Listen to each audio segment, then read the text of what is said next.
Hello everybody, Jose Rodriguez here. For the last couple of weeks, I haven't been able to produce anything during the week other than my weekend live stream.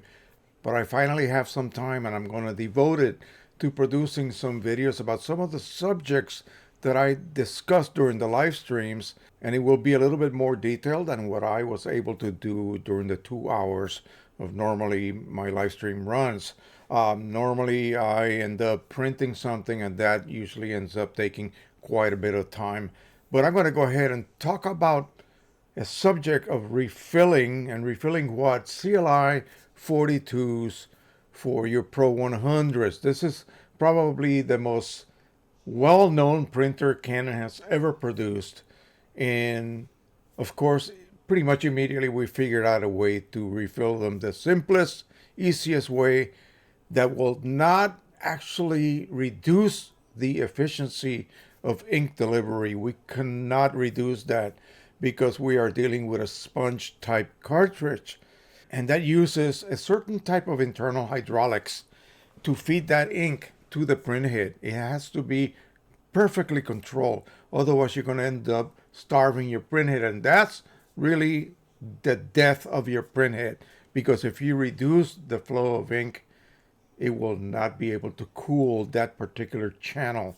Remember, these are thermally operated printheads. They create droplets of ink by heating them almost to the boiling point, and then they expand. They no longer fit in that little compartment and they get ejected. Electrically, they get actually told by the print engine when to eject a droplet. And so we cannot reduce that efficiency. If we do that again, like I said, you're going to end up buying printheads all the time.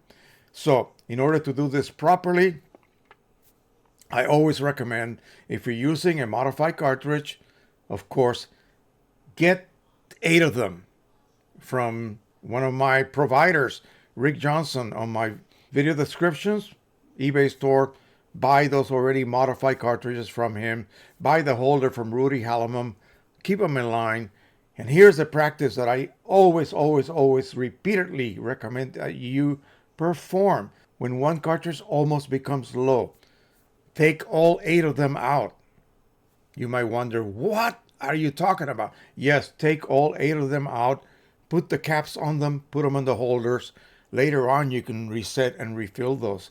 But you should have a second set already reset and filled to the top. You put those back in, close the lid, you are good to go. Every level will be up to full. You will prevent the domino effect. And the domino effect occurs usually with people that only just exchanging one cartridge at a time.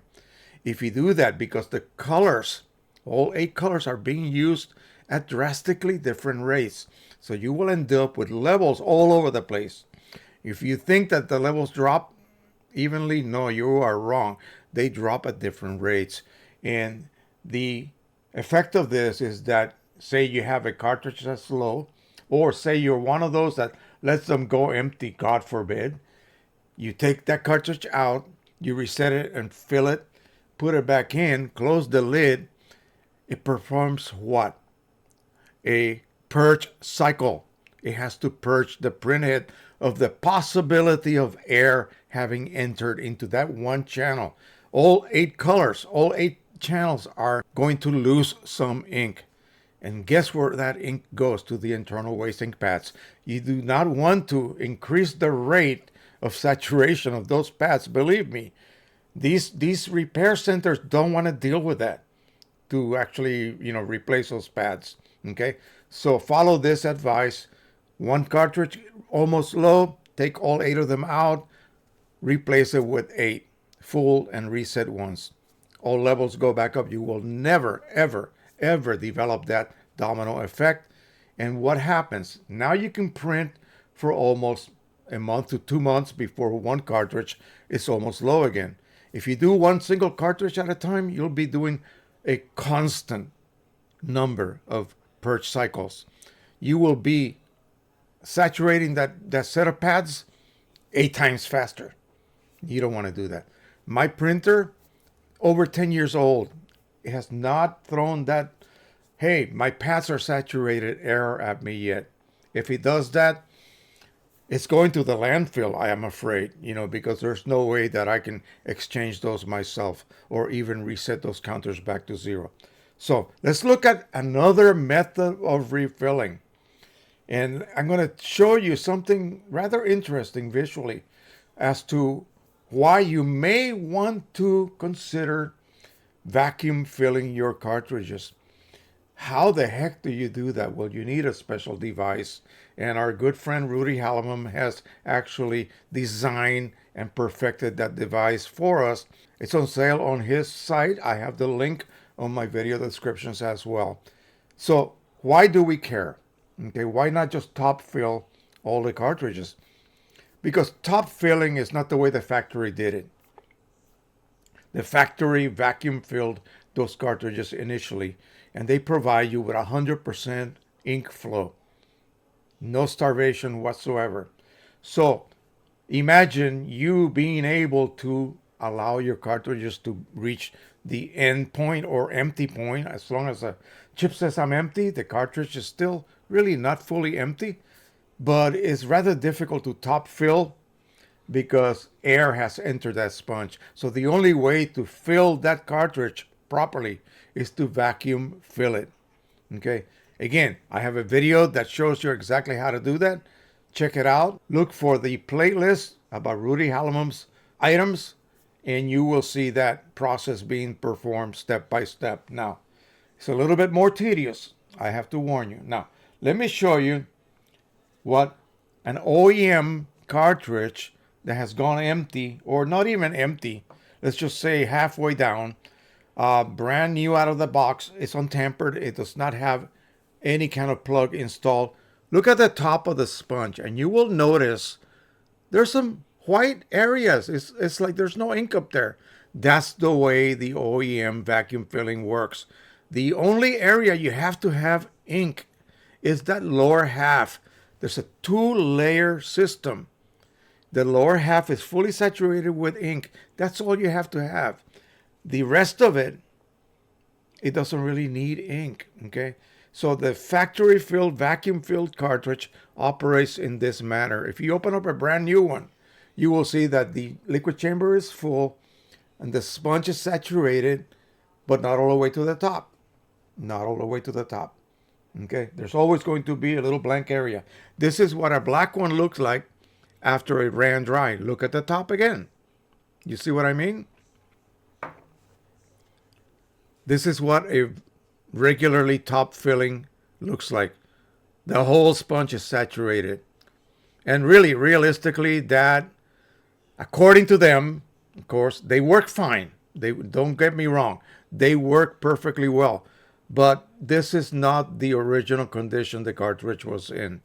So you have ink all the way to the top. If you overfill this accidentally, you're going to get ink beyond the top, and it's going to fill that serpentine air gap or air vent, if you want to call it that, and that will immediately lock up the cartridge. Ink will stop flowing, so you don't want to ever overfill one of these cartridges that has been modified. Again, don't get me wrong, they work perfectly. You have to do it correctly. This cartridge is about halfway down. When I see on my indicator that I'm almost at the low warning, I take it out. I do not let this go dry. If this goes dry, it will end up, wait a second, it will end up drawing air into that sponge because there's no more ink in that chamber. It'll continue printing because it's got to desaturate that sponge. At some point, it says, I'm empty now. Please declare me empty, chip. And the chip goes empty. You see what I mean? At that point, you really cannot top off that cartridge with this method. It will not saturate that sponge. You will not get a full capacity of ink. And if you continue to let it go empty or beyond low, and you start immigrating air into that sponge, at some point it's just going to stop flowing. So the way to allow you to continually refill and refill and refill these cartridges is to never let that liquid chamber go empty before that. Right now, it would be a great time for me to reset this and top it off. Right now. I can assure you no air is getting into my sponge. You see what I mean? Now vacuum filling, and this one I have been vacuum filling. That's the one I showed you earlier. And you can see immediately that even the top of the sponge is not completely saturated, only the bottom. That's all you need. That will provide a full flow of ink. So, which one is easier? Which one is more, shall we say, reliable? Well, the vacuum filling is a lot harder to perform. It takes a bit more steps. It takes a special tool. You have to then clean that tool out of the residual ink that you have left. But it provides you with a factory level efficiency on that cartridge when you refill it using that method. Okay, so what do you want to do? You want to do it more tedious work and then maintain your cartridges basically the way that it delivers ink at OEM levels, or you want to top off by simply removing a plug and adding ink. Don't let it go all the way to the top and then plug it back up. That is 50 times easier. Okay, it just does not perform at 100%. Okay, you gotta be very careful. You never let that chamber go empty. Okay, if you keep replenishing it while it still has ink in it, you'll get nearly 100% performance. But for those of you who want absolute OEM performance, vacuum filling is the only way to go. Okay, one is difficult and tedious and can be messy if you're not careful, and the other one is much easier. It can also be messy if you're not careful either. So, you just pick the one that fits your needs the best. I have done both, and they both work perfectly well. Okay? Keep that in mind. All right. Thank you so much. I know there's a lot of discussion about this, about this is better than that. No, it isn't. This is better than that. You be the judge of that, and you choose whatever method fits your workflow the best.